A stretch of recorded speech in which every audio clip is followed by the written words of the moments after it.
मैं पिछली क्लास में डिस्कस किया था कि समाज क्या है, समाज के विशेषताएं क्या हैं, समाज का के बारे में कौन कौन सी विचारक क्या स्टेटमेंट दिया है। आज हम डिस्कस करेंगे कि समाज का डिवीजन किन किन विचारकों के द्वारा किस आधार पर किया गया है। आइए हम देखते हैं कि समाज का विभाजन किन विचारकों ने किया। पहला है कि समाज का विभाजन हर्बर्ट स्पेंसर ने समाज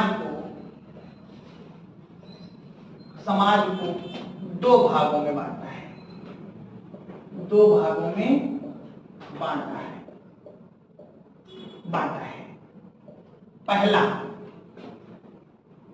पहला है सैनिक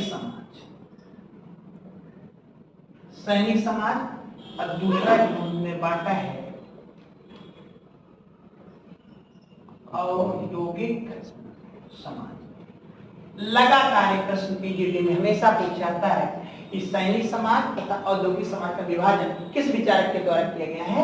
यह हर्बर्ट स्पेंसर के द्वारा किया गया है। इन्होंने कहा कि जो प्राचीन समाज है उनमें जो समाज था वो कहीं ना कहीं दबाव समूह के रूप में कार्य करता था, जैसे प्रेजेंट टाइम सैनिक समाज के में देखा जाता। उसी तरह से औद्योगिक समाज जो वर्तमान समाज है जिसमें कहीं ना कहीं उन नियमों कानूनों को मान्यता दी जाती है जो लोकतांत्रिक प्रक्रिया के तहत संचालित किए जाते हैं। इस तरह से हर्बर्ट स्पेंसर ने समाज को दो भागों में बांटा, एक सैनिक समाज और एक औद्योगिक समाज। इसी तरह से एमाइल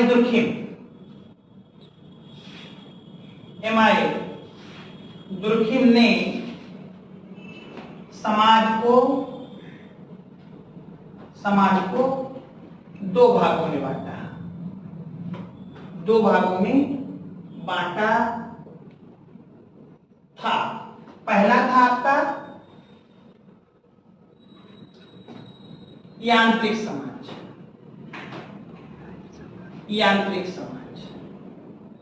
और दूसरा था सावयव समाज। यांत्रिक समाज का संबंध प्राचीन समाज से है और सावयव समाज को हम आधुनिक समाज के अंतर्गत रखते हैं। इस तरह से एमाइल दुर्खिम ने भी समाज को दो भागों में बांटा, एक यांत्रिक समाज है और एक सावयव समाज है। यांत्रिक समाज में दबाव मूलक कानून कार्य करते हैं, जबकि सावयव समाज में क्या करते हैं, जो समझौतावादी प्रकृति के कानून होते हैं उनको लागू किया जाता है। इस तरह से समाज का विभाजन देखा जाता है। इसी तरह से कार्ल मार्क्स ने समाज का विभाजन 5 आधारों पर किया है। समाज को 5 भागों में बांटा है। ये 5 हमेशा पूछे जाते हैं कि समाज का विभाजन 5 प्रकार से किस विचारक ने किया है, तो आपको तुरंत आंसर आना चाहिए कार्ल मार्क्स के द्वारा। कार्ल मार्क्स ने समाज को 5 भागों में बांटा है। 5 भागों में बांटा है। 5 भागों में बांटा है।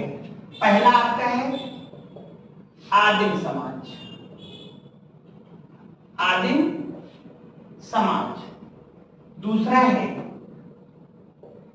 दूसरा है सामंतवादी समाज। तीसरा है एशियाई समाज और चौथा है आपका औद्योगिक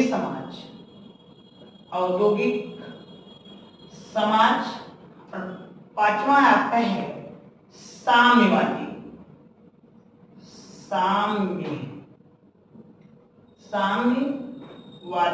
समाज।